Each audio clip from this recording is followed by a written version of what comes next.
Once you have both pieces of software downloaded, you need to decide if your J Series printer will be connected to your local area network or not. This decision will affect where we install each piece of software. The most common setup is to connect your printer to your secure company network. That way, the operator can be at their own desk to send jobs anywhere in the building. In this case, GrabCAD Print will go on the operator's computer, and the job manager will go on the computer inside the printer. We call this Scenario 1. In some companies, it'll be decided that the printer cannot be connected to the local area network. In this case, the operator will need to be standing within physical reach of the printer to send a job.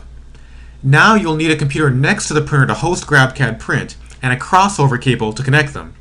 In this case, GrabCAD Print will be installed on this host computer, and the job manager will still be installed on the computer inside the printer. For reasons I won't go into here, we call this Scenario 4.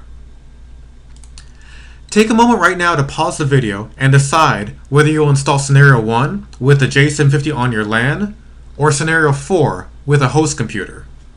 Once you've decided, continue on.